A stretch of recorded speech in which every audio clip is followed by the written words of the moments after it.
नमस्कार, मैं दीपक आप लोगों के सामने पुनः आज गणतंत्र दिवस के शुभ अवसर पर पूरे दिन भर एक दूसरे को बधाइयाँ, पूरे देशवासियों को बधाइयाँ, प्रदेशवासियों को, जनपदवासियों को, अपने मित्रों को, अपने स्टाफ को सभी बधाइयों का दौर कल रात से ही चल रहा है।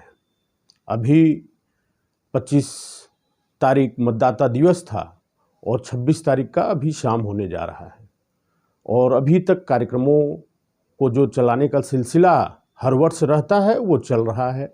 सुबह से ध्वजारोहण में कहीं न कहीं हम सभी शामिल हुए। बहुत ही अच्छे प्रकार से अपने राष्ट्रीय पर्व को हम सभी भारतवासी मनाते हैं। उसी क्रम में आज हम लोगों ने इस पर्व को मनाया है और संकल्पित हुए होंगे निश्चित रूप से। जब ध्वज को फहराए होंगे तो ये संकल्प लिए होंगे किस प्रकार से राष्ट्र को हमें आगे ले जाना है। गणतंत्र दिवस में मैंने कल अपने एक वीडियो में बताया था कि हमें ऐसे बहुत से अधिकार 26 जनवरी 1950 को मिले जिससे हम लोगों को अपने जीवन शैली को किस प्रकार से रखना है, अपने समाज को किस प्रकार से रखना है, अपने देश को किस प्रकार से आगे बढ़ाना है। ये सारी परिकल्पनाओं को करने के लिए एक संविधान की रचना हुई और उस संविधान से हम लोग बंधे हुए हैं और उस संविधान को आदर भाव से हम लोग सभी मानते हैं। लेकिन आज कहीं ना कहीं से कुछ ज़रूरतें ऐसी पड़ी हैं या ऐसी महसूस होती हैं कि कुछ चीज़ों को उसमें बदलाव होना चाहिए, जो आज के आधुनिक समाज में या बदले हुए समाज में या जो समय आगे बढ़ रहा है इसमें कुछ अमेंडमेंट होना चाहिए। समय समय पे हमारे सदनों के द्वारा अमेंडमेंट होता है और उस चीज़ों को हम लोग शामिल करते हैं। लेकिन आज कुछ महत्वपूर्ण विषयों पे अमेंडमेंट होना आवश्यक है और उस अमेंडमेंट के लिए हमेशा अलग अलग तबकों से आवाज़ आती है, विधि के द्वारा भी आवाज़ आती है कि ये बदलाव होना चाहिए।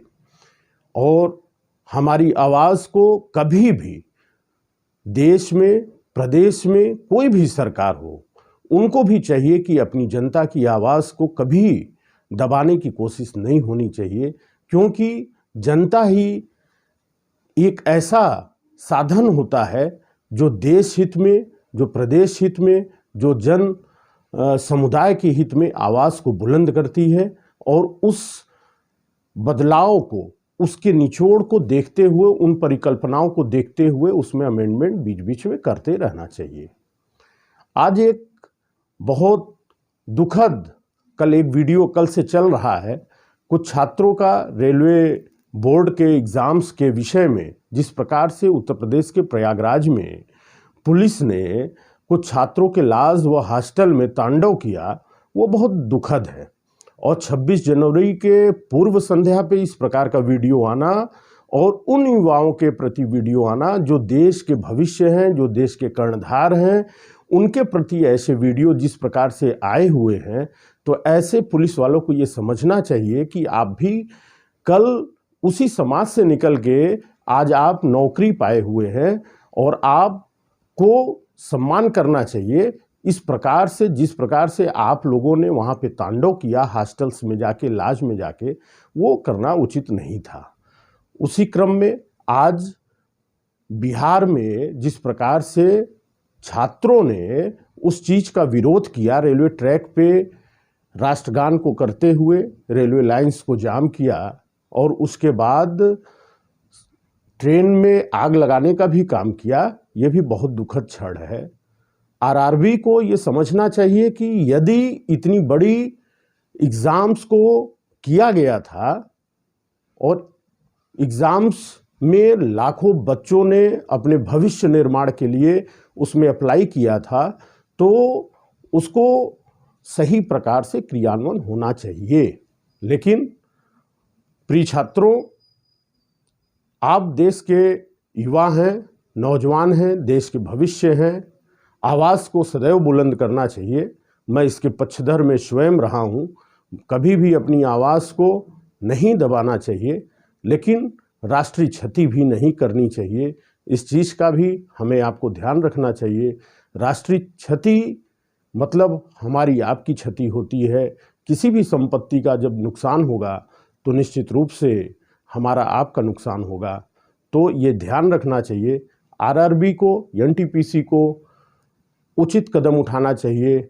गणतंत्र दिवस हम क्यों मनाते हैं, उसके पीछे आप सभी को मालूम है, उस संविधान की जो परिकल्पना हुई, उसकी जो रचना हुई, तो उन्हीं रचनाओं में से है कि अपने नौजवान, अपने युवा, अपने छात्रों के भविष्य के लिए उनको ठीक प्रकार से एग्ज़ाम्स करवाना, उनको शिक्षा मुहैया करवाना, उनकी नौकरियों की व्यवस्था करवाना।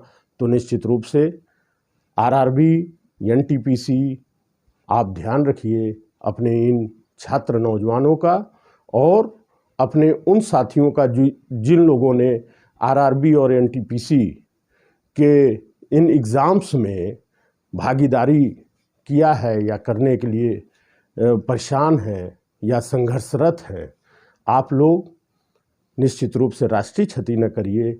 गणतंत्र दिवस के इस संध्या पे आप सभी को प्रणाम करता हूँ, शुभकामनाएं देता हूँ। अपने उन महान महापुरुषों को, विद्वज्जनों को सादर नमन करते हुए मैं दीपक सिंह, धन्यवाद।